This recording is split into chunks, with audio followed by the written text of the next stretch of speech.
2063. We must reinvigorate our political resolve to embrace African Union reforms, institutional reforms. These reforms are fundamental to transforming the African Union into a robust institution capable of securing a progressive and united Africa. A prosperous, integrated, and globally competitive Africa is within our reach, but only if we act with urgency, unity, and single-minded resolve. Your Excellencies, the continent is facing unprecedented challenges regarding peace and security.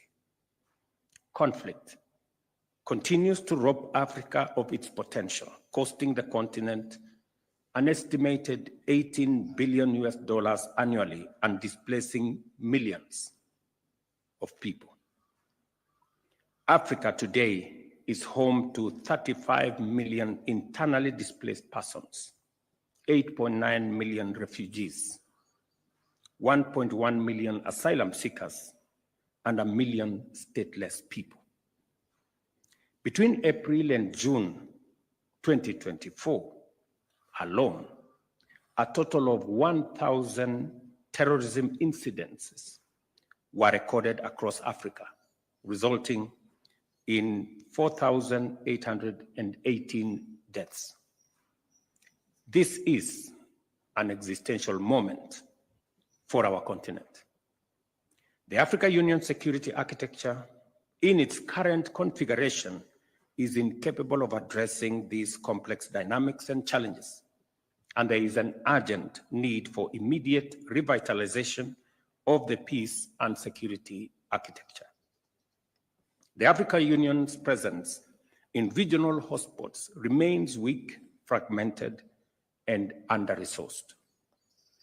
The African Union's network of special envoys and high representatives is underutilized and urgently needs refreshing in certain cases. As peace is the key precondition for development, it follows, Excellencies, that our continent's developmental goals are being hindered by these destabilizing forces. Strengthening the performance and effectiveness of African Union peace support operation is a strategic imperative given the volatile, complex, and interconnected nature of threats to collective peace and security. The fight against terrorism on our continent remains fragmented, reactive, poorly resourced, and uncoordinated. Developing, therefore, a comprehensive plan of action for countering terrorism in Africa, as foreseen by the 2022 Malabo Declaration, cannot wait any longer. I urge you, my esteemed colleagues, to reflect deeply on how we can further fortify our peace and security architecture. One pertinent proposal is to convene a high-level panel of Africans or professionals, perhaps 3 experts, to conduct a comprehensive review of our AU peace and security framework. This panel would also assess the feasibility of implementing the UN Security Council Resolution 2719, which offers a viable pathway for financing AU-led, UN-mandated peace support operations through assessed contributions. Excellencies, ladies and gentlemen, it is regrettable that despite the Assembly's decision to limit the summit agenda to 3 strategic items as outlined in Decision 635, the agenda continues to remain excessively complex and time-consuming. This complexity continues to hamper the efficiency and effectiveness of our deliberations at the summit.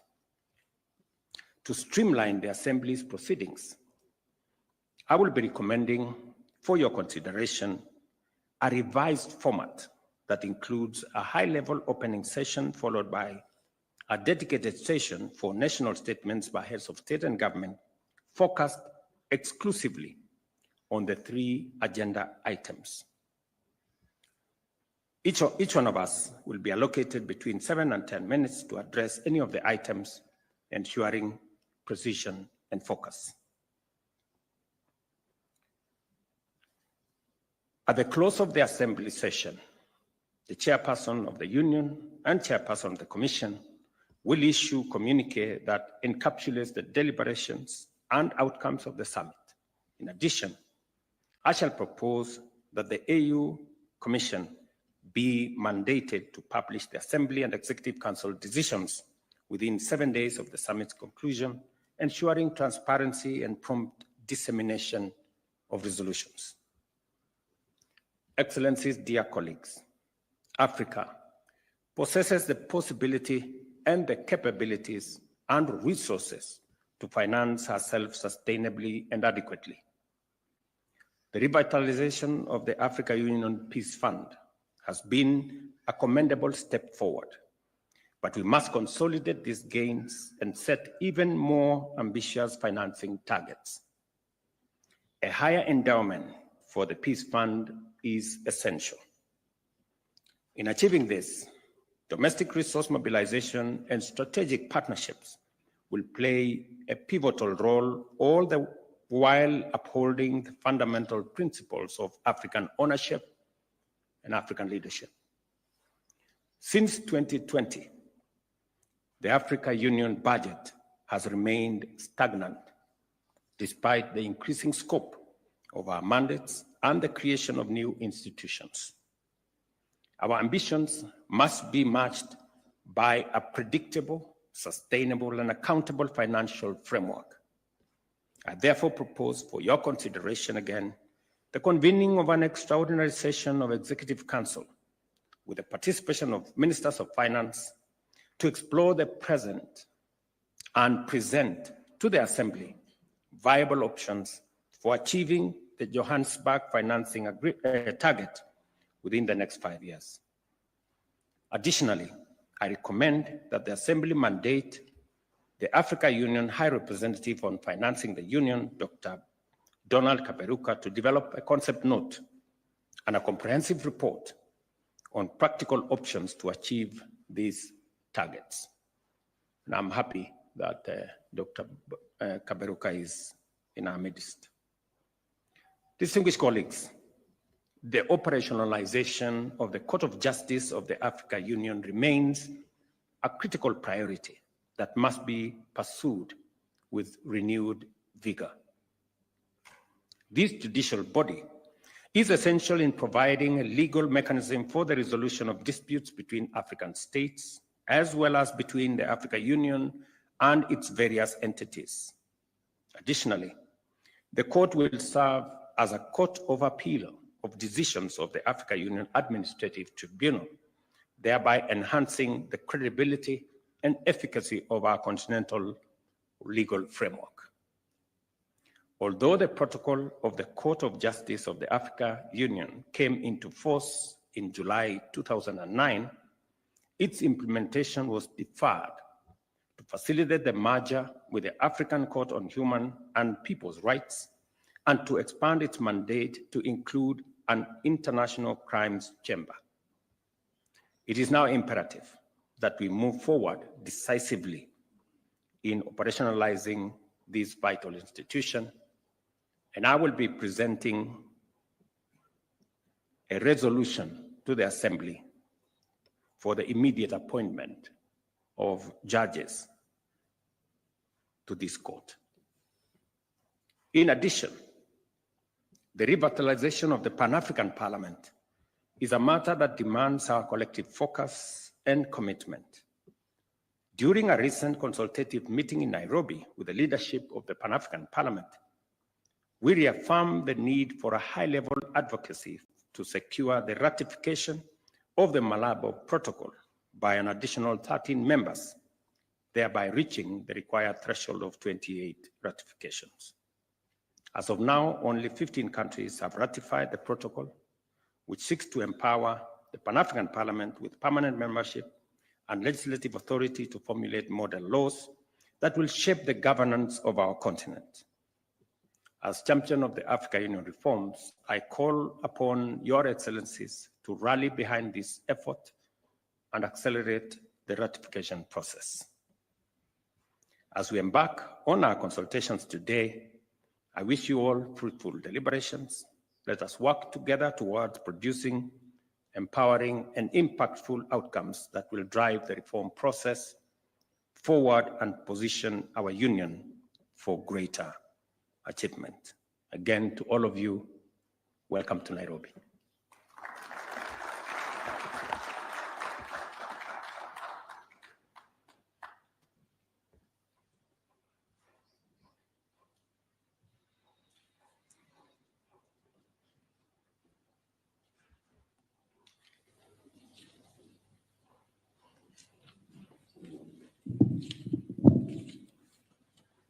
Your Excellency, with your permission, I will now call upon the heads of state to make their statements. May I start by calling upon the Honorable Azali Assoumani, President of the Union of Comoros.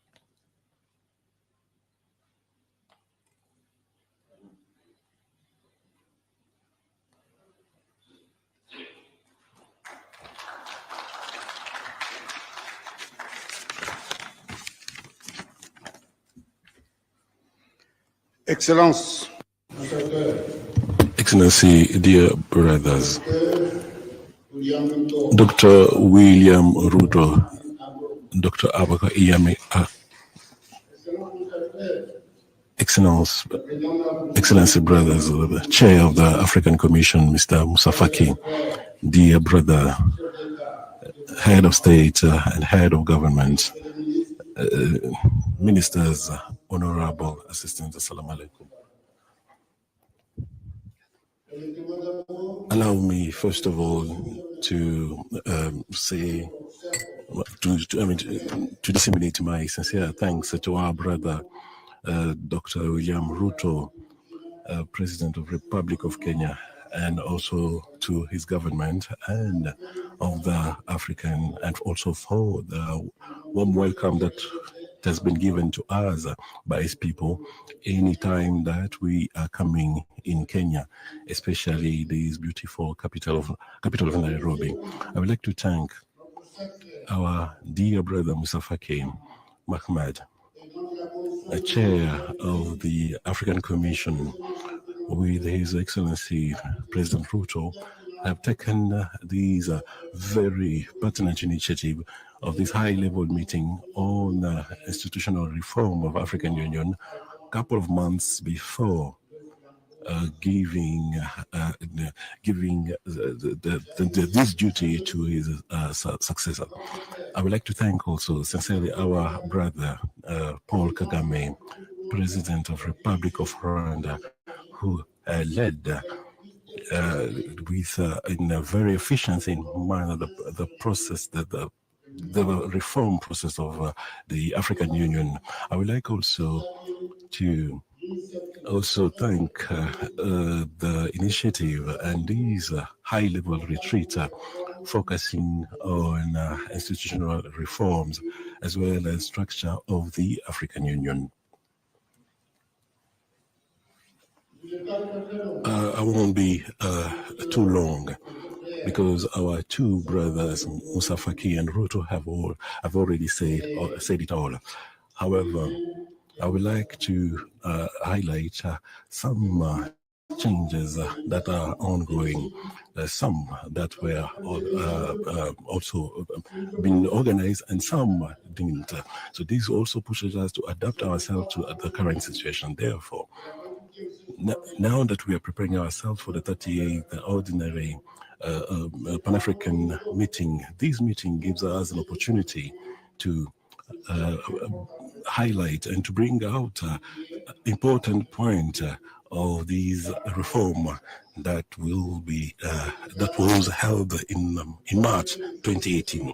And I would like to congratulate my brother, President Ruto, for his brilliant presentation about the current reforms. And if these reforms today has had a lot of progress since his launching, as he has just underlined.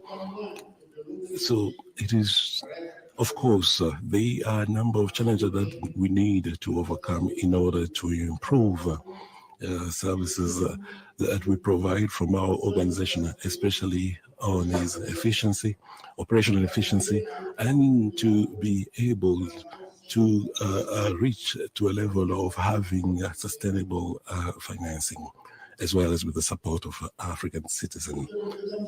Mr. President Mustafa has sent me a document, and this document highlights the situation of our organization, as well as the different structures, and also during his tenure as the chair of the Union African. And I would like you to applaud him for because of this important document that I had the opportunity to read, and I've also responded to him. So I would like to share with him the trust that I have towards also our brother, my brother, President Ruto, based on these documents. And I think, as you have said, it is the right time to establish a committee that will help us to reflect, as also will suggest or brings us or give us solution in order to overcome our challenge, which is the Agenda 2063 of the African Union.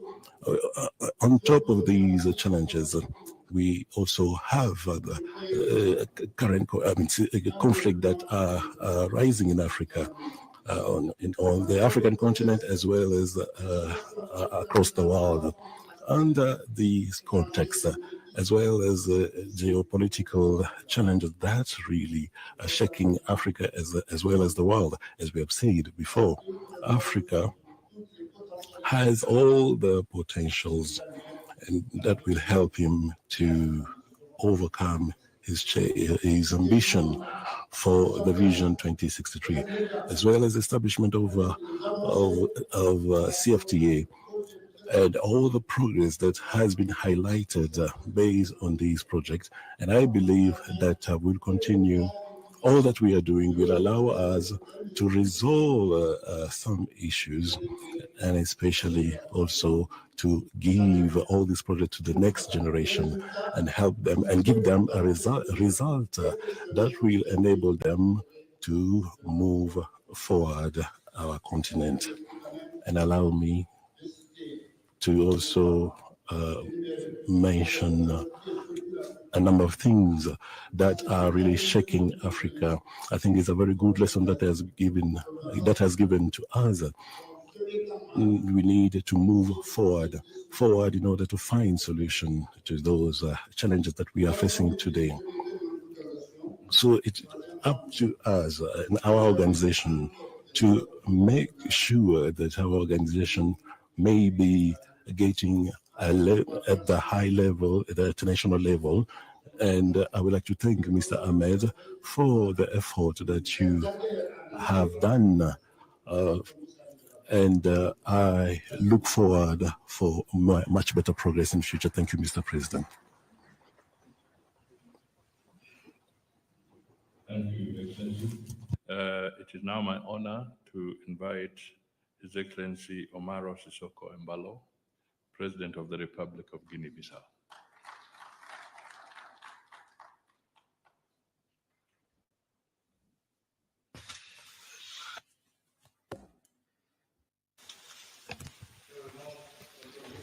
My brother, Dr. William Samuel Ruto, champion of African Union, Your Excellencies, Member States, Vice President of Kenya, Mustafa Ki, President of African Commission, Ministers, Member States present here. I feel honored to participate in this retreat that is crucial for our continent.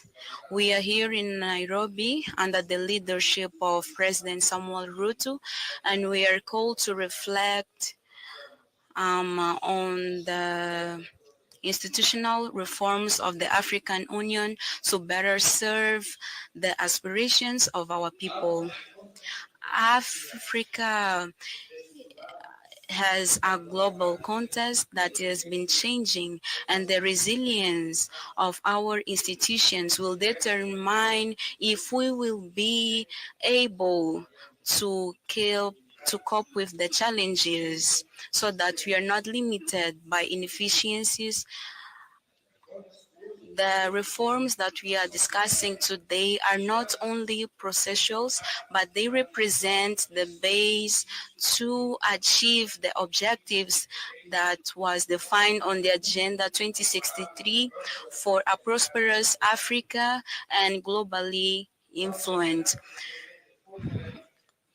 We salute the leadership of the President Paul Kagame, and now the chair is on the hands of President Ruto to conclude this critical agenda. And we have labor that has to be given to the member states that is fundamental to a coordinated union and efficiency. We need to rationalize the responsibilities, including political issues, peace, security, trade, and we are able to guarantee that African Union can work as an unified institution for results. Besides that, the restructuration of the African Union is fundamental to increase the accountability from the 57 entities.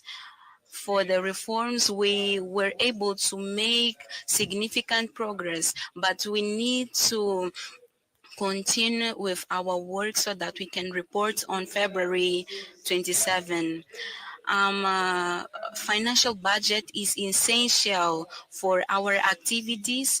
The decision number 65 of Kigali that introduced a tax of 0.5 to finance African Union activities was a critical step. However, we still have challenges in implementation, and I call all member states to honor their commitments, the revitalization of the peace within African Union, as well as the Act 27 of the United Nations. We need to cooperate for peace and security in Africa. We need to consider these wins, mobilizing internal resources, mobilizing partnerships, and also creating a committee. We have a committee that was created by the President William Ruto for accountability. This platform will bring the work together that is done within the member states for the reforms that address the needs of our population. While leaders, we need to defend these reforms and maintain them steadfast. We need to act not only representing our nations, but also protecting the collective destiny of Africa. Yours Excellencies, today we are in this retreat for our purpose that a reformed African Union, it is essential for our common objective. We have many challenges, but the opportunities are bigger. So may this retreat bring out our commitment in building a committed African Union, and that is equipped to drive our continent to an era of peace and global influence. Asante sana. Muito obrigado.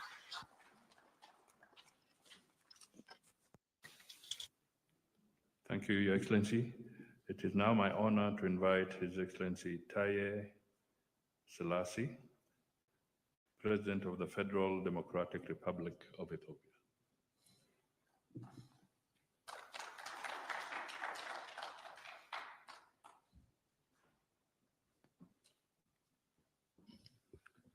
Thank you very much. All leaders are not tall.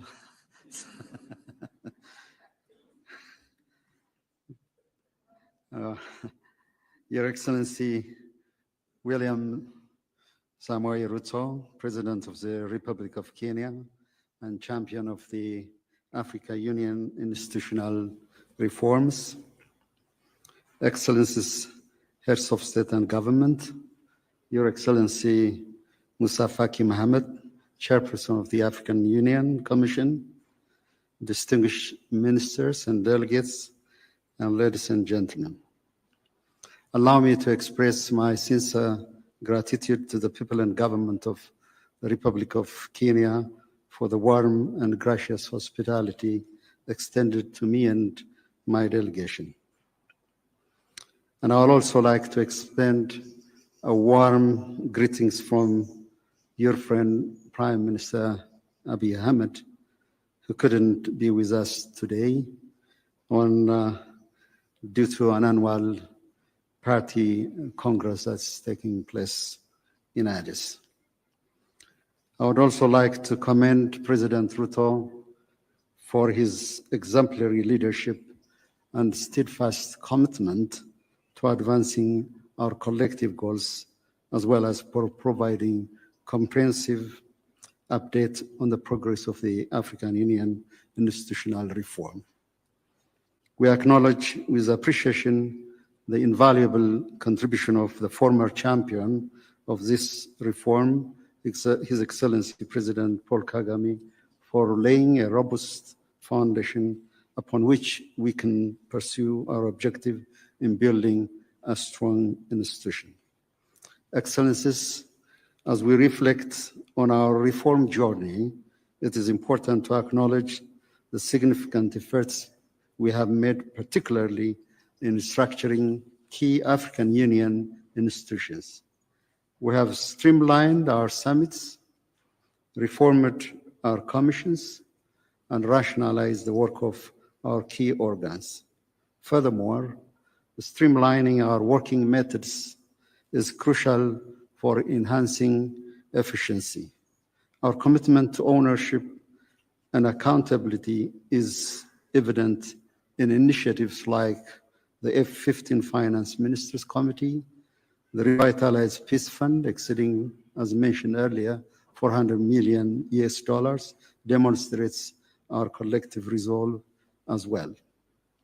Excellencies, while acknowledging the strides that we have made, we recognize that significant challenges remain in fully realizing the African Union's potentials. I wish, along this line, to emphasize on the following 5 key points. The first one is a question of inclusivity. This retreat provides a crucial framework for building consensus and engaging in meaningful discussion on the priorities of key reforms. While this platform undoubtedly provides significant impetus for AU reform, it will serve, Mr. President, as a foundation for a more robust and inclusive engagement with all member states, ensuring that their valuable contributions are effectively incorporated into the reform process. Second, probably a question that is pretty much dear to us is question of financial sovereignty. The new global geopolitical and economic landscape and the weakening of multilateralism underscores the urgent necessity of the African Union reform agenda. Self-sufficiency, not merely in innovative financing mechanisms, but also in cultivating an enabling environment across diverse sectors is imperative. Excellencies, recommitment is insufficient. We must treat this reform as a matter of the survival of this very institution. On a personal note, the recent inauguration of Ethiopia's restored National Palace standing in front of the African Hall serves as a touching reminder of the immense time, dedication, and visionary thinking invested by our forefathers in establishing the African Union, the first continental organization. Jomo Kenyatta, Kwame Nkrumah, Haile Selassie, Secretary Gamal Abdel Nasser, and many more. Endeavor was a Herculean task, and our reform agenda, if not more demanding, is certainly no less daunting. Our union can stand on its feet only if we can meet the goals we set to cover 75% of our program budget and 25% of peace support mission. In this connection, we have to advance creative financing, including by encouraging private investment from our continent. Third, prioritizing and streamlining the EU agendas. If we want to ensure a laser-focused sight on critical reform areas, maximize impact, and effectively allocate resources, prioritizing and streamlining the EU's agenda is of a paramount importance. It is also equally important to make sure we pursue a comprehensive study on the division of labor among the EU regional economic communities and member states must remain a priority. Fourthly, fostering a culture of strong dialogue. Regular and in-depth discussion, as we are doing today, such as the one we are partaking, are vital. This approach will also facilitate the effective support of my brother, President Ruto, in championing the Africa Union reform agenda. Moreover, we need to further foster a strong political will for the successful implementation of this reform agenda. Fifth, enhancing the coherence and synergy of EU initiative on the global stage. While we have successfully articulated our collective interests on the global stage, challenges remain in ensuring that our various initiatives are effectively coordinated and mutually reinforcing. We must strive for greater coherence and synergy to maximize our impact on global issues.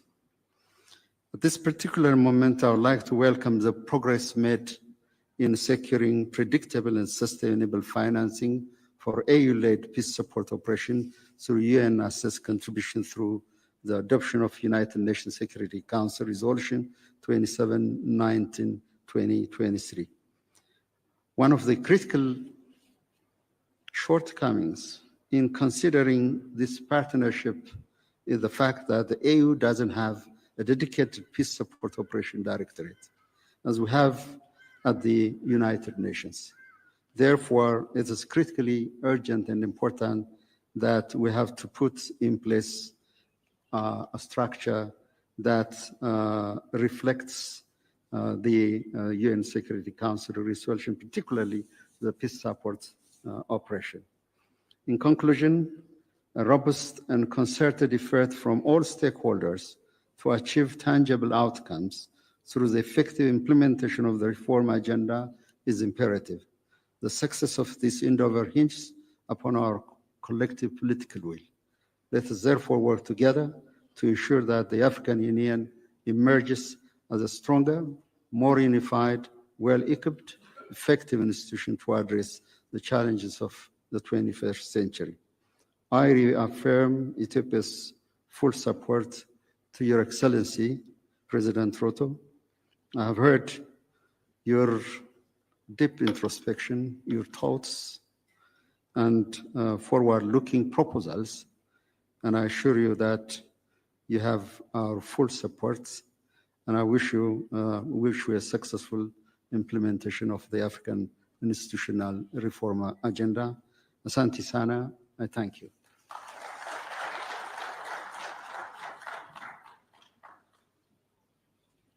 Thank you, Your Excellency. Now, ladies and gentlemen, let me invite His Excellency John Mahama, President of the Republic of Ghana.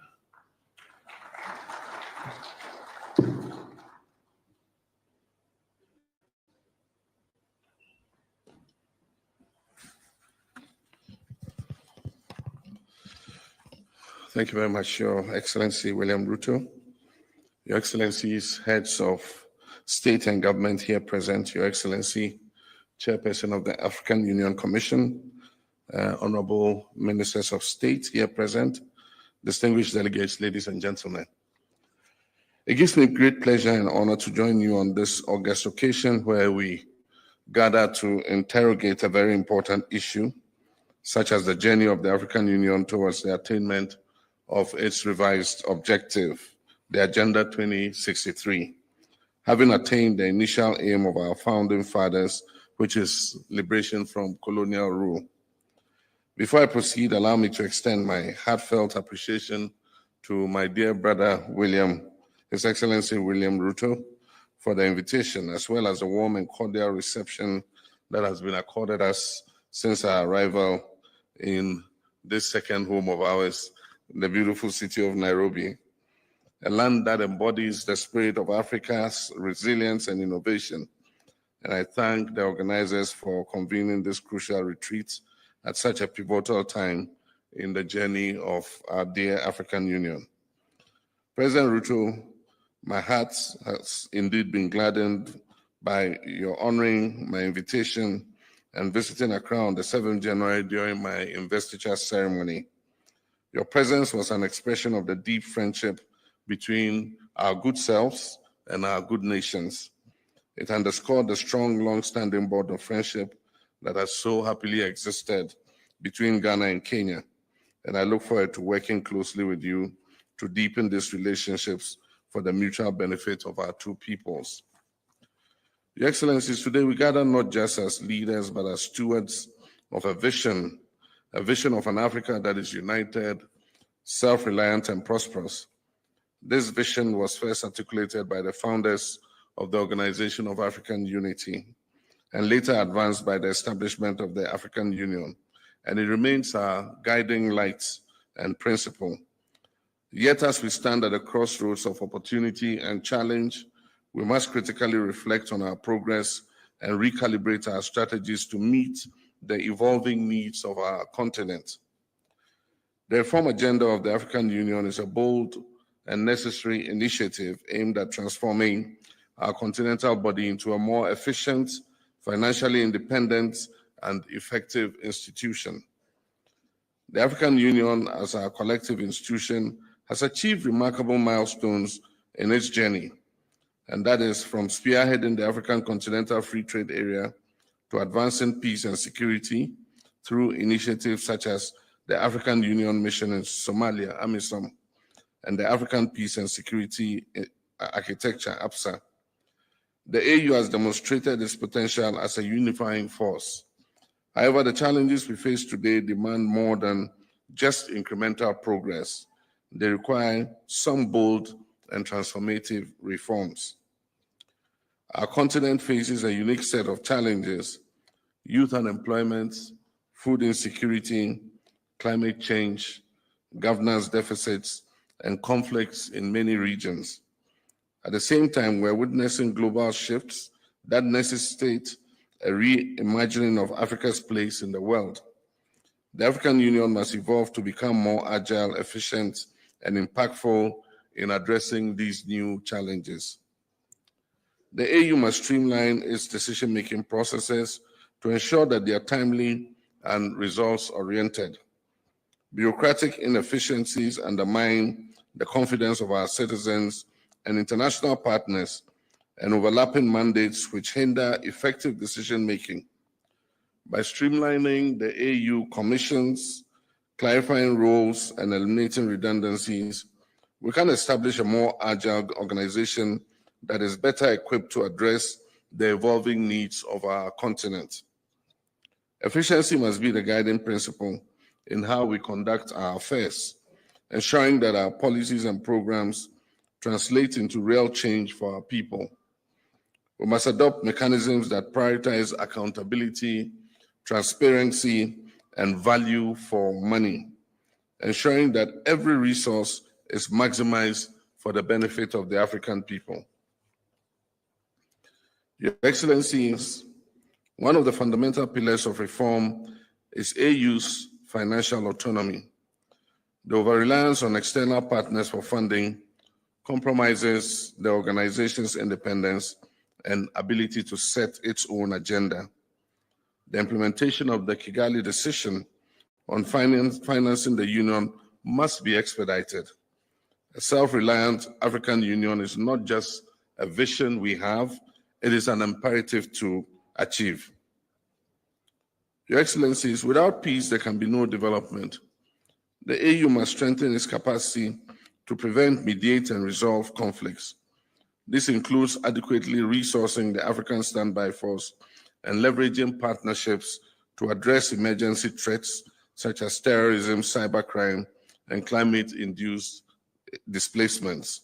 Indeed, this is very important for us, especially in West Africa, considering the challenge we face from terrorism. Africa's future lies in its youth. Over 60% of our population is under the age of 25, and yet their voices are largely absent in policymaking. We must institutionalize frameworks that empower our young people and our women to lead at all levels of governance. And I'm happy to report that in the last election, for the first time in Ghana's history, we elected a woman as our vice president.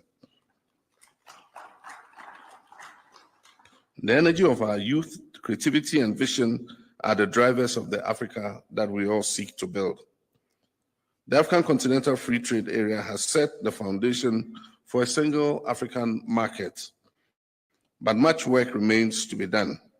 We must address the barriers to trade, we must harmonize regulatory framework, and invest in infrastructure to unlock the potential of intra-African trade. Additionally, the AU must champion technological innovation and digital transformation as catalysts for economic growth and inclusion. And in this, we wish that the African payment system that allows us to pay seamlessly for goods traded between our countries is expedited so that we can have a system of exchange. Ladies and gentlemen, none of these reforms will succeed without committed leadership at every level of the African Union. We as heads of states and governments have a duty to lead by example, to prioritize the collective good of our people over our parochial interests, and to act decisively in the interest of our continent. But leadership does not end with us. The Union must foster partnerships with civil society, the private sector, and the African diaspora, whose contributions are vital in shaping and implementing reforms. This is a shared responsibility, and together we can achieve the African Union we all envision. To achieve a conflict-free Africa, we must strengthen the Africa Standby Force and enhance our collaboration with regional economic communities. A well-coordinated and responsive security mechanism will allow us to address conflicts swiftly without over-reliance on external actors. Additionally, good governance, respect for human rights, and the consolidation of democracy must remain at the heart of our efforts to maintain stability and peace across our dear continent. The winds of change are blowing across the African continent, and the world is watching. Let us rise to the occasion not just as participants in history, but as architects of a brighter future. Together we can and will shape a stronger, more resilient, and more united Africa. This retreat presents an opportunity for candid dialogue and bold action. Let us approach our discussions with open minds and a shared commitment to progress. The reforms we champion here are not merely procedural. They are about the future of our people, the realization of Agenda 2063, and Africa's rightful place on the global stage. Let us leave here united in our resolve to build an African Union that truly reflects the aspiration of the African people, a union that is capable of meeting the challenges of today and the opportunities of tomorrow. In closing, I wish to reiterate Ghana's strong commitment to strengthening ties with Kenya and all other African nations in the spirit of Pan-Africanism and mutual progress. The long-standing board of cooperation between Ghana and Kenya continues to flourish, and I'm confident that our collaboration will yield even greater benefits for our two peoples. Together, we can build an Africa that is resilient, prosperous, and united in its pursuit of sustainable development and lasting peace. Your Excellencies, ladies and gentlemen, I thank you all for your attention, and I look forward to a fruitful deliberation. Asanteni sana.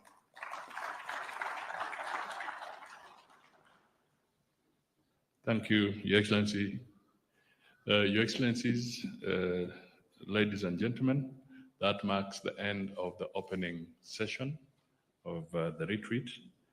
We shall now transit to the closed session, and my colleagues from Rwanda and Tunisia will make their statements at the closed session. So you will be guided by protocol, and those who will not be in the closed session, you'll also be guided as the closed session begins. Thank you, and let's proceed.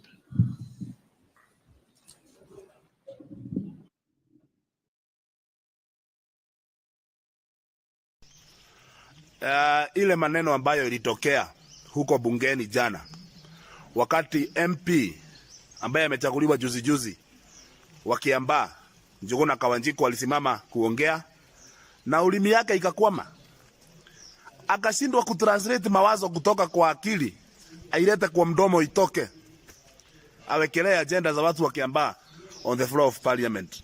It was an embarrassing moment for the community and should serve as a wake up call kwa Wakikuyu.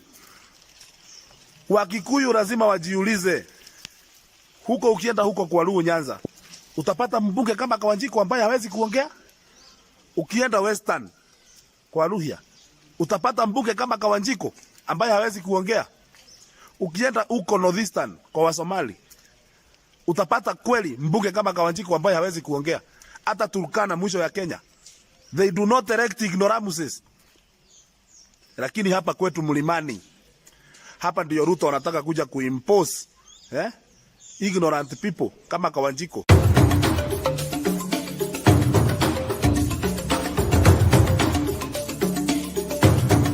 Kutoka vijijini, mijini hadi jijini. Hii ni Sound Kanti Talk Live.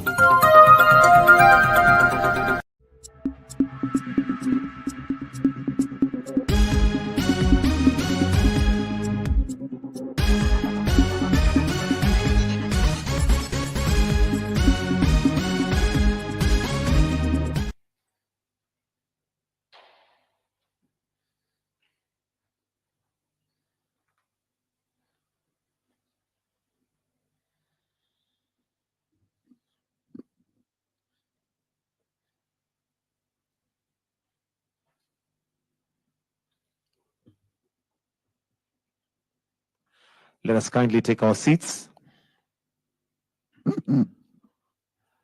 Your Excellency, Dr. William Samoei Ruto, President and Commander-in-Chief of the Kenya Defense Forces. Your Excellency Azali Assoumani, President of the Union of the Comoros. Your Excellency Umaro Sisako Embalo, President of the Republic of Guinea-Bissau.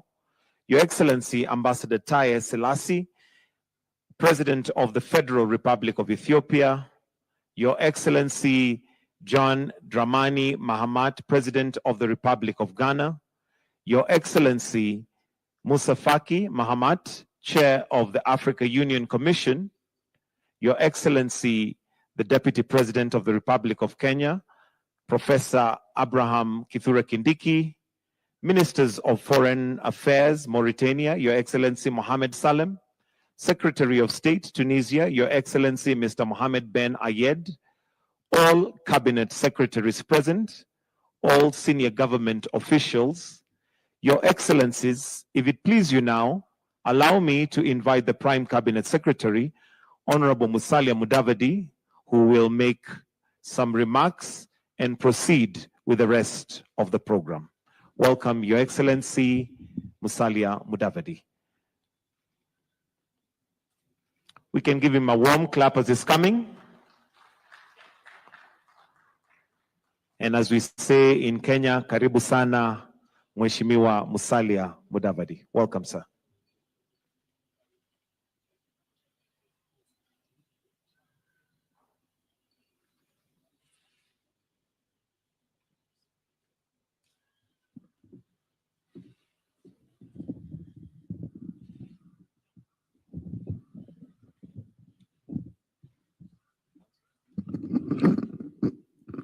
Excellency Dr. William Samoei Ruto, President of the Republic of Kenya and champion of the African Union reforms. Your Excellency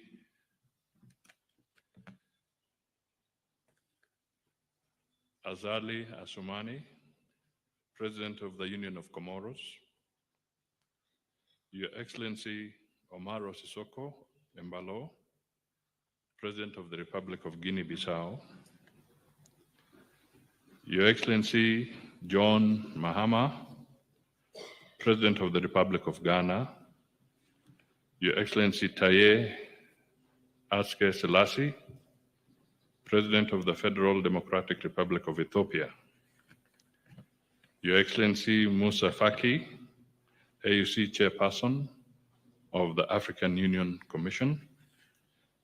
Your Excellency Mohamed Salem Mazog, Minister for Foreign Affairs and Mauritanians, the Islamic Republic of Mauritania. The Honorable Carlos Pinto Pereira, Minister for Foreign Affairs of the Republic of Guinea-Bissau. The Honorable Ambassador Olivia J.P. Ndugorigirire, Minister for Foreign Affairs of the Republic of Rwanda, and Your Excellency Mohammed Ben Ayed, Secretary of State of Foreign Affairs of the Republic of Tunisia. Distinguished representatives of the African Union Commission, members of the diplomatic corps present, ladies and gentlemen, good morning. It is my distinct honor and privilege to welcome you all to this extended Bureau retreat convened under the visionary leadership of His Excellency President William Ruto, champion for African Union reforms.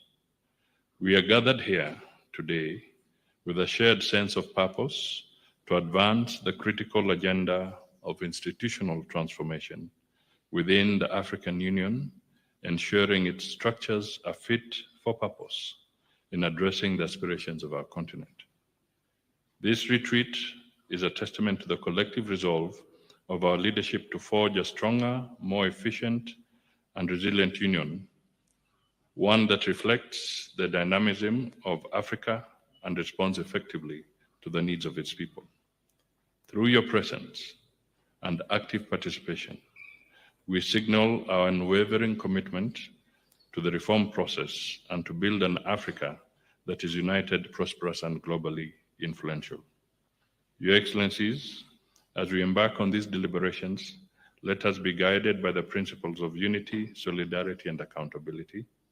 The issues before us are not only institutional, they are deeply tied to the future of governance, economic integration, and sustainable development across our continent.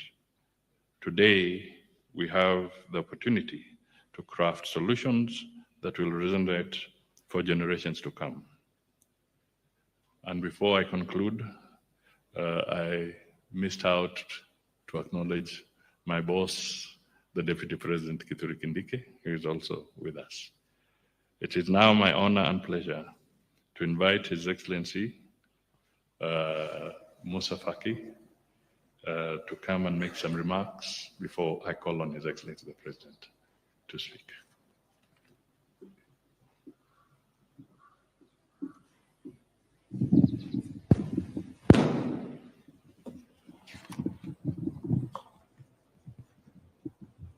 Excellence William Samoei Ruto, Président de la République du Kenya, champion de l'Union africaine en charge des réformes.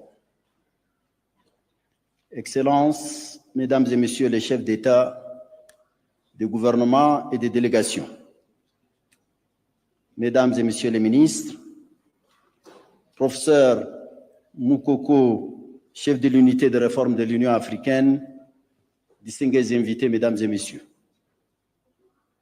C'est avec un réel plaisir que je prends la parole devant vous à l'occasion de cette retraite de haut niveau que Son Excellence William Samoei Ruto, président de la République du Kenya, champion de la réforme institutionnelle, a bien voulu organiser dans cette belle et dynamique cité de Nairobi.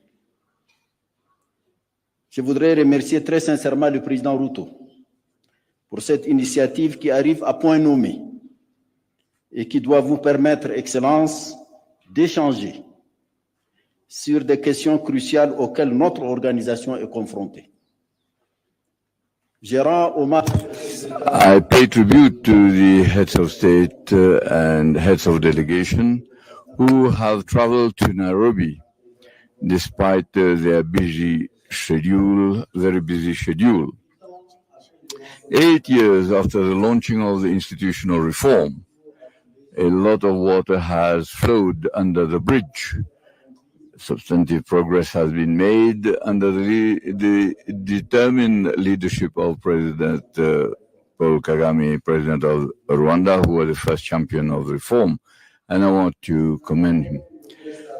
It is true that there is still much to be done in order to attain the objectives set by Decision 605 of July 2016 on the financing of the African Union adopted in Kigali, and Decision 635 on the reform of the institutions of the African Union adopted in Addis Ababa in January 2017.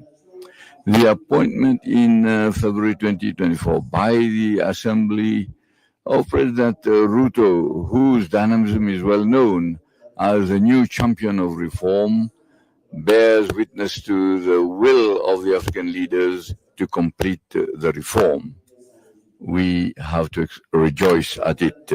Excellencies, ladies and gentlemen, I've had the historical privilege of having witnessed the initiation of the institutional reform in July in Kigali, 27 in July, as the Minister of Foreign Affairs of Chad and Chairman of the Executive Council. Later President Deby Itno, may his soul rest in peace, was then the current Chairman of the African Union. And in March 2017, Destiny wanted me to be the first chairperson of the African Union Commission to be in charge of the reform under the supervision of the then champion. This is to state the commitment to the success of this reform, which was coordinated on a daily basis by Pierre Mukoko, the head of the reform unit, whose action I want to commend. I want to point out in a non-exhaustive manner the institutional reform of the African Union, the amendment of the achievement, that is, which include the amendment to the election process, as well as the shortlisting mechanism for the selecting the commissioners for the commission. The transformation of NEPAD into a development agency of the African Union, that is to give greater autonomy to the Africa CDC, and also to strengthen the secretariat of AFCFTA, and then to strengthen the mandate of APRM and have its budget included in the budget of the African Union. The objectives set up for the peace fund, that is fixed at $400 billion, have been attained. Now the replenishment of the fund has been launched in Accra when we had our sixth mid-year coordination meeting in Accra, and has been reviewed, that is the scale of assessment has been reviewed in order to have a greater balance and reduce the burden of all member states. The budget process of the African Union is being improved with the adoption and implementation of the action, which is obviously not perfect, but initiated by the 15 African ministers of finance. And then with regard to relations with the regional economic communities, the results that we have obtained is encouraging. The second ordinary session of the African Union, which was held in July each year, has been replaced by a mid-year coordination meeting that brings together the 5 heads of state of the Bureau of the Assembly, the bringing together the 5 heads of state, members of the Bureau of the Assembly, and then the chairman, the current chairman of the 8 regional economic communities recognized by the African Union, and then the head of the Orientation Committee of NEPAD and the chairperson of the African Union Commission. Furthermore, the protocol on the relation between the African Union and the regional economic communities has been reviewed. The new protocol has been in force in 2021. As regards the division of labor between the African Union and the regional economic communities and the member states, and under the enlightened leadership of President Ruto, Champion for Reform has made significant progress with the submission to the Reform Unit of the report of the consultant hired for that purpose. A retreat will be organized on 6-7 February in Addis Ababa to consider this said report. Excellencies, ladies and gentlemen, during the deliberations, I want to openly and frankly tell you the facts that I've noted and the lesson learned over the 8 years that I have been at the helm of the African Union Commission. It behove you to give the necessary orientations that you deem necessary, and that will be led by President Ruto. Because reform shakes up entrenched habits. Yes, reform is difficult, but it is necessary for Africa can find all its rightful place in the community of nations. By saying goodbye to those who will not be participating in this summit, I want to thank you for your kind attention.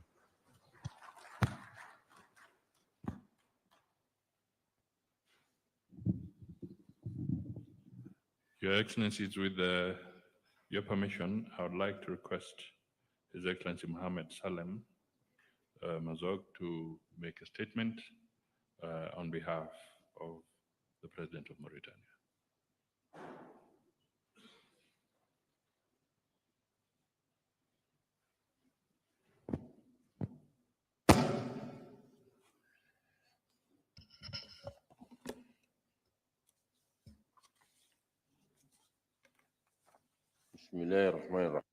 In the name of Allah, the most gracious, and may peace and blessings be on his messenger.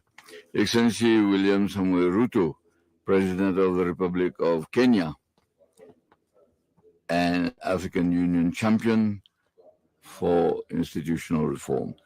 Excellencies, ladies and gentlemen, heads of state, and dear brother, this is the chairperson of the African Union Commission. Excellencies, ladies and gentlemen, it is a proud honor to address you today representing your brother, His Excellency President Mohamed Sheikh Al-Ghazwani, chairperson of the African Union, who unfortunately has not been able to be with you because of certain commitments and is unable to be in this meeting, a gathering which he highly values.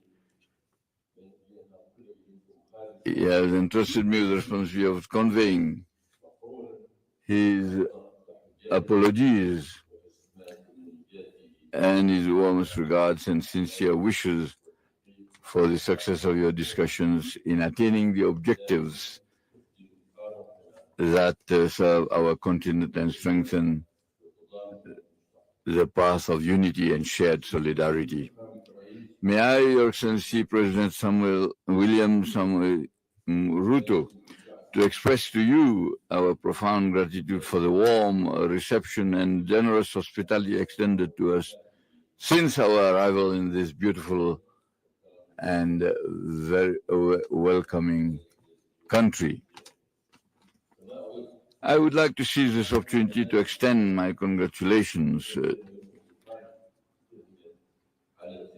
on the well-deserved trust bestowed upon you by the African heads of state and government through decision 866 appointing you as the African Union champion for institutional reform, succeeding His Excellency Paul Kagame, President of the Sisterly Republic of Rwanda. With your wisdom, vision, and commitment, there is no doubt, and I'm confident that you will continue to lead the process of institutional reform with distinction. Your leadership will undoubtedly align with our collective aspirations and drive forward the strategic goals outlined in Agenda 2063, the Africa we want. This vision of a strong and effective union embodies the aspirations of our continent for sustainable development, regional integration, and shared prosperity. I would like to seize this opportunity to acknowledge the outstanding efforts and remarkable achievements of His Excellency Paul Kagame, President of the Sisterly Republic of Rwanda, for his visionary leadership in steering the structural reform process of the African Union has been nothing short of transformative. Excellencies, ladies and gentlemen, the reform of the African Union is not merely a necessity, it is a moral imperative and a noble ambition that we collectively pursue. The complexities of global situation marked by escalating crises, coupled with the multifaceted challenges our continent faces, underscore the need to consolidate our unity and reform our union to better serve Africa. We envision our union as a powerful instrument capable of propelling our beloved continent to its rightful position on the global stage. Through this collective effort, we are determined to make meaningful progress in fulfilling the legitimate aspirations of our people for inclusive, balanced, and sustainable development. To this end, the reform of the African Union must lead to the establishment of a dynamic and efficient structure with well-defined roles and responsibilities free from duplication and conflicting mandates. This will enable us to concentrate our efforts on advancing the continent's most pressing priorities, including peace and security, economic development, regional integration, and the strengthening of governance and transparency. A fundamental prerequisite for this, of course, is ensuring that the Union possesses sufficient financial autonomy to carry out its responsibilities with both efficiency and effectiveness. The decisions we make as part of our structural reform process must be bold and resolute, aimed at unifying efforts, closing gaps, and addressing the shortcomings that have been identified. These decisions should foster greater harmony, coherence, and integration of the African Union, regional economic communities, regional mechanisms, and member states, ensuring the successful implementation of the Agenda 2063 of the African Union. Additionally, these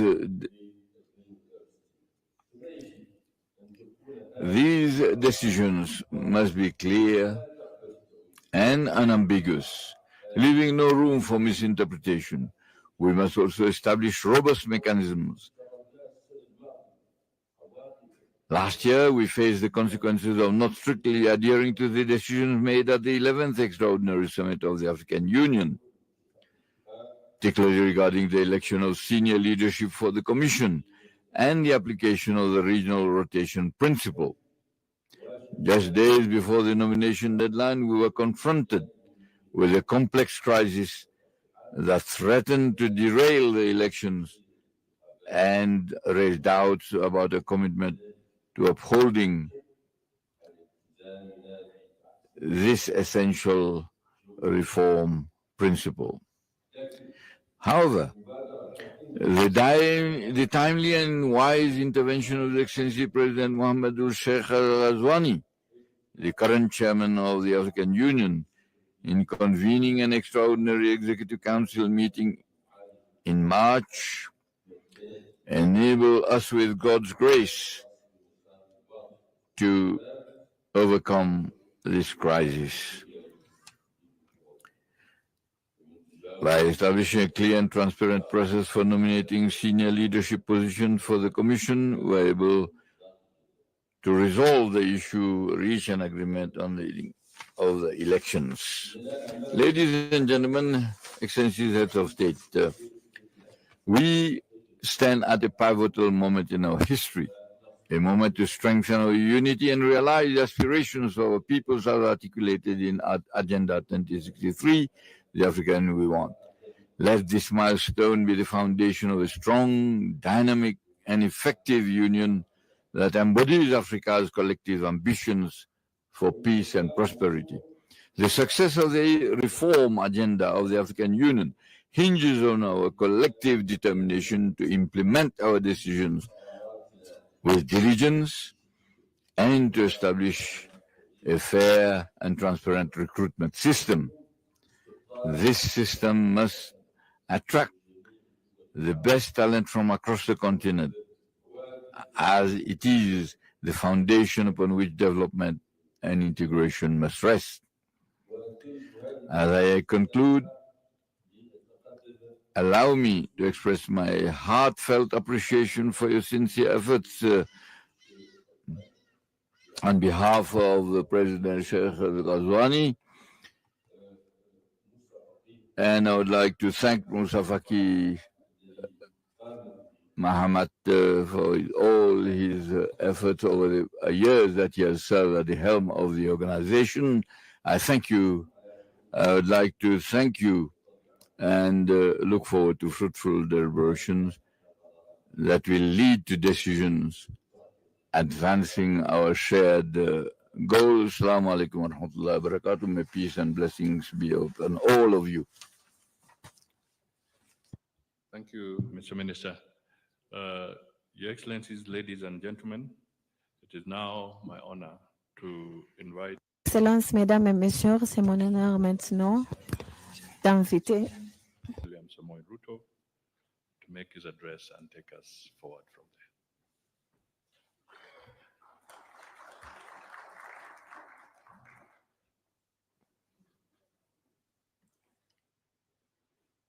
Your Excellencies, Heads of State and Government, Your Excellency Musa Faki Mahamat, Africa Union Commission Chairperson, distinguished guests, ladies and gentlemen, on behalf of the government and people of Kenya, I extend a very warm welcome to you all. And it is my profound honor that Your Excellencies have graciously accepted my invitation to participate in this extended Bureau retreat on Africa Union institutional reforms. Your presence here reaffirms the unity of purpose that binds us together as we chart the course for Africa's future. I have convened this retreat as the champion of the Africa Union institutional reforms following the assignment Your Excellencies gave me during the 37th Assembly of Heads of State and Government in Addis last year. This retreat is an opportunity to pause, reflect, and refocus our collective energies towards an African Union that is robust, efficient, and most importantly, fit for purpose.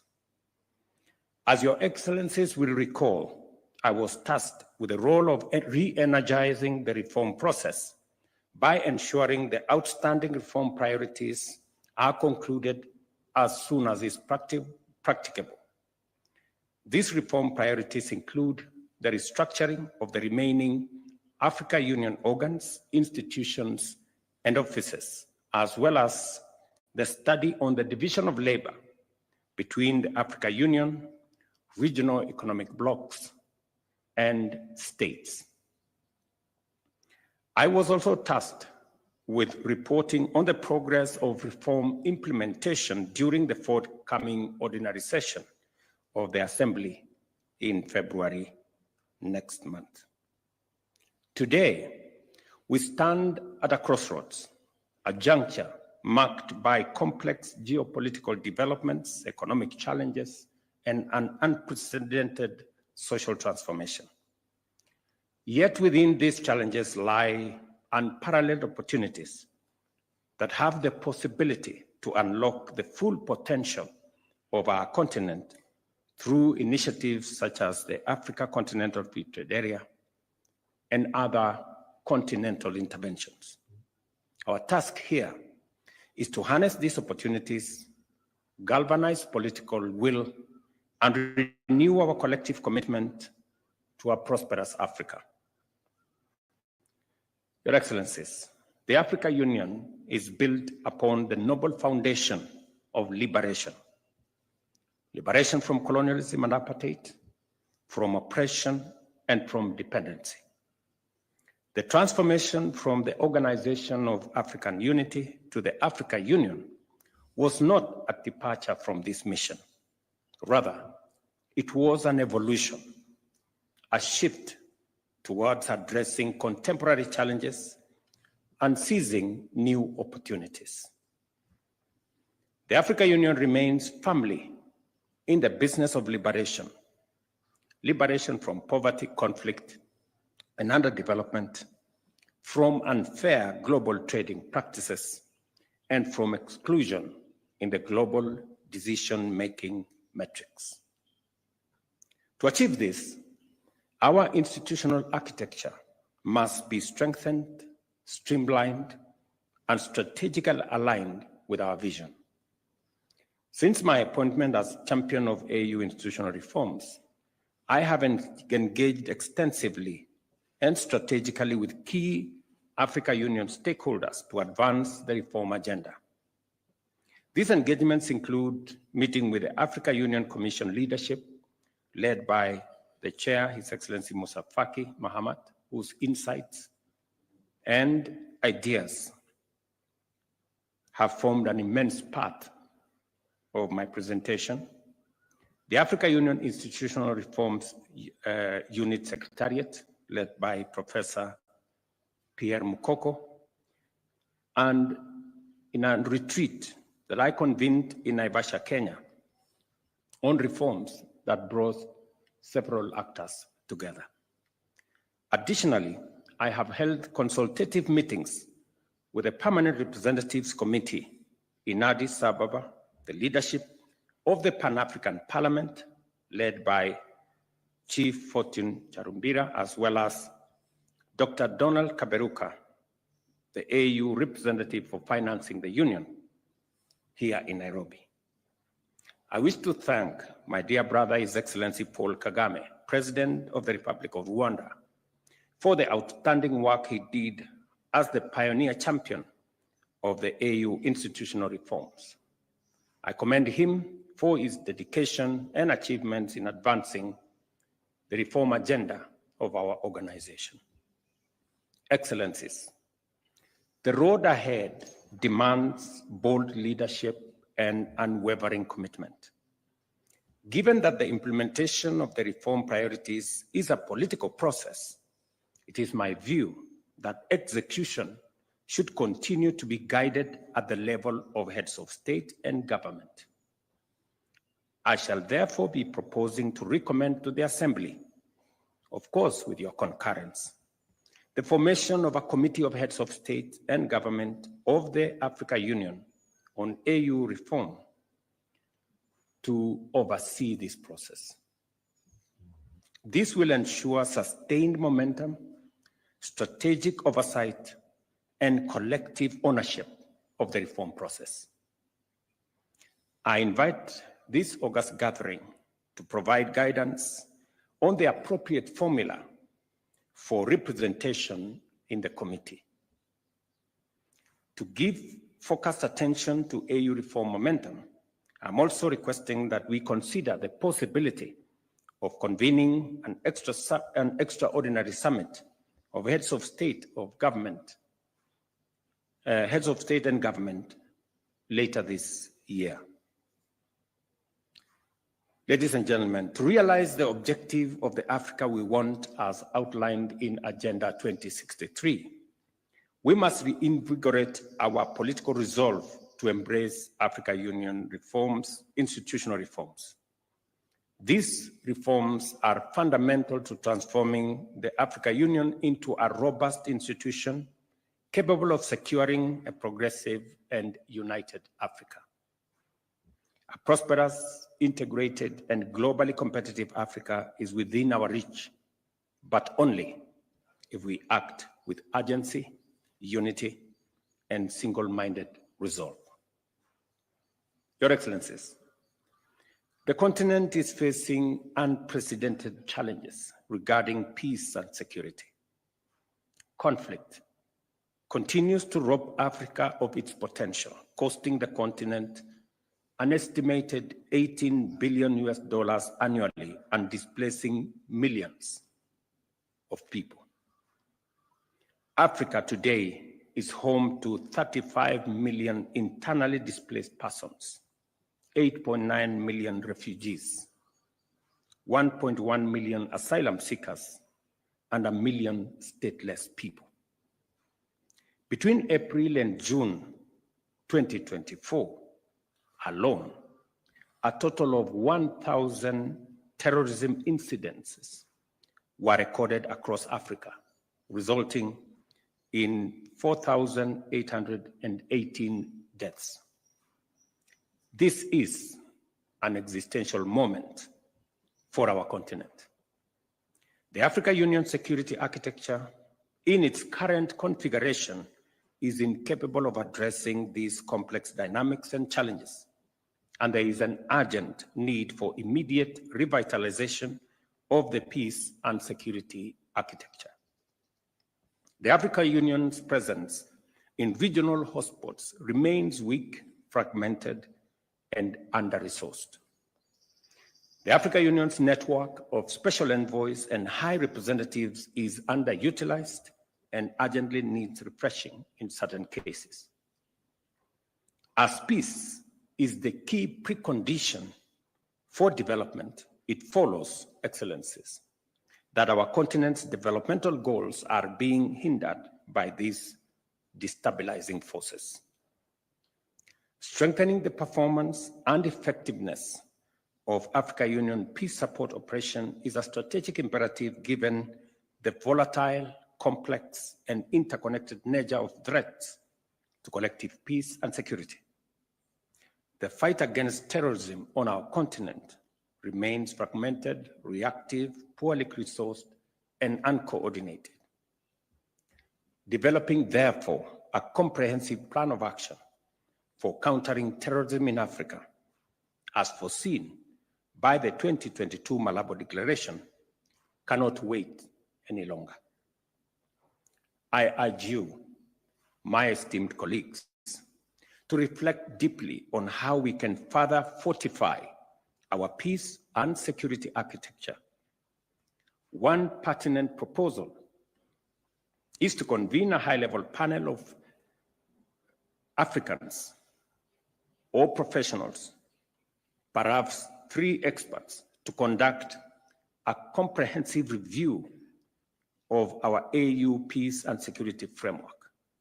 This panel would also assess the feasibility of implementing the UN Security Council Resolution 2719, which offers a viable pathway for financing AU-led, UN-mandated peace support operations through assessed contributions. Excellencies, ladies and gentlemen, it is regrettable that despite the Assembly's decision to limit the summit agenda to 3 strategic items as outlined in Decision 635, the agenda continues to remain excessively complex and time-consuming. This complexity continues to hamper the efficiency and effectiveness of our deliberations at the summit. To streamline the Assembly's proceedings, I will be recommending for your consideration a revised format that includes a high-level opening session followed by a dedicated session for national statements by heads of state and government focused exclusively on the 3 agenda items. Each one of us will be allocated between 7 and 10 minutes to address any of the items, ensuring precision and focus. At the close of the assembly session, the chairperson of the union and chairperson of the commission will issue a communique that encapsulates the deliberations and outcomes of the summit. In addition, I shall propose that the AU Commission be mandated to publish the Assembly and Executive Council decisions within 7 days of the summit's conclusion, ensuring transparency and prompt dissemination of resolutions. Excellencies, dear colleagues, Africa possesses the possibility and the capabilities and resources to finance herself sustainably and adequately. The revitalization of the Africa Union Peace Fund has been a commendable step forward, but we must consolidate these gains and set even more ambitious financing targets. A higher endowment for the Peace Fund is essential. In achieving this, domestic resource mobilization and strategic partnerships will play a pivotal role, all the while upholding the fundamental principles of African ownership and African leadership. Since 2020, the Africa Union budget has remained stagnant despite the increasing scope of our mandates and the creation of new institutions. Our ambitions must be matched by a predictable, sustainable, and accountable financial framework. I therefore propose for your consideration again the convening of an extraordinary session of Executive Council with the participation of Ministers of Finance to explore the present and present to the Assembly viable options for achieving the Johannesburg financing target within the next 5 years. Additionally, I recommend that the Assembly mandate the Africa Union High Representative on Financing the Union, Dr. Donald Kaberuka, to develop a concept note and a comprehensive report on practical options to achieve these targets. And I'm happy that Dr. Kaberuka is in our midst. Distinguished colleagues, the operationalization of the Court of Justice of the Africa Union remains a critical priority that must be pursued with renewed vigor. This judicial body is essential in providing a legal mechanism for the resolution of disputes between African states, as well as between the Africa Union and its various entities. Additionally, the court will serve as a court of appeal of decisions of the Africa Union Administrative Tribunal, thereby enhancing the credibility and efficacy of our continental legal framework. Although the protocol of the Court of Justice of the Africa Union came into force in July 2009, its implementation was deferred to facilitate the merger with the African Court on Human and People's Rights and to expand its mandate to include an international crimes chamber. It is now imperative that we move forward decisively in operationalizing this vital institution, and I will be presenting a resolution to the Assembly for the immediate appointment of judges to this court. In addition, the revitalization of the Pan-African Parliament is a matter that demands our collective focus and commitment. During a recent consultative meeting in Nairobi with the leadership of the Pan-African Parliament, we reaffirmed the need for a high-level advocacy to secure the ratification of the Malabo Protocol by an additional 13 members, thereby reaching the required threshold of 28 ratifications. As of now, only 15 countries have ratified the protocol, which seeks to empower the Pan-African Parliament with permanent membership and legislative authority to formulate model laws that will shape the governance of our continent. As champion of the Africa Union reforms, I call upon your excellencies to rally behind this effort and accelerate the ratification process. As we embark on our consultations today, I wish you all fruitful deliberations. Let us work together towards producing empowering and impactful outcomes that will drive the reform process forward and position our union for greater achievement. Again, to all of you, welcome to Nairobi.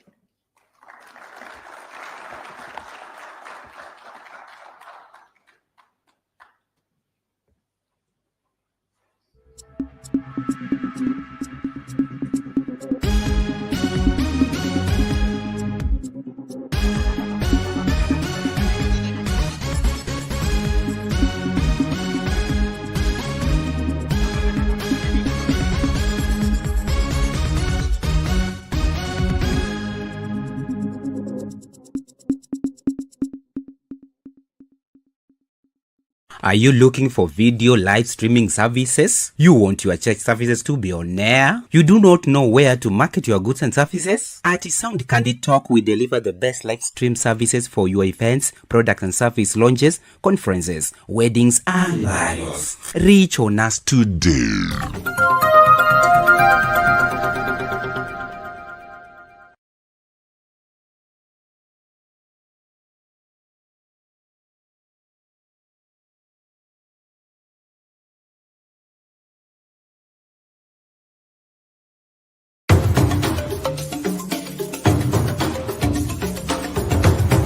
Sound Candid Talk Live News.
Are you looking for video live streaming services? You want your church services to be on air? You do not know where to market your goods and services? At Sound Candid Talk, we deliver the best live stream services for your events, product and service launches, conferences, weddings, and marriages. Reach on us today.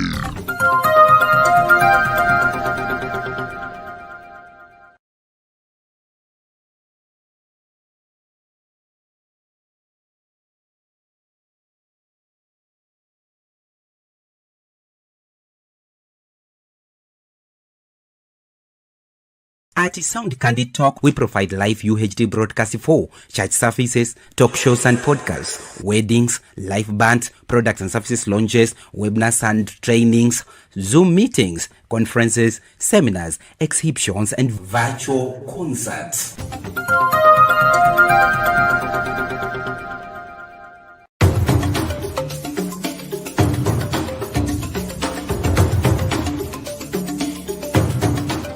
You are watching Sound Candid Talk Live. Kwa nini mwasema Ruto aendelee? Na hali kabla Ruto hajaingia, Mkenya alikuwa kila mara 3 kwa siku. Wanwa chai asubuhi, wala saa 6 na jioni, walala kama wakorota kweli kweli. Lakini leo kinwa turungi asubuhi mpaka jioni. Tena jioni ni hamna. Sima na chumvi ama na mboga za vichochoroni. Bwana Ruto amewatesa wa Kenya pahali ambapo pamepita kiasi, na yule anemtetea Ruto nafikiri ana akili punguani.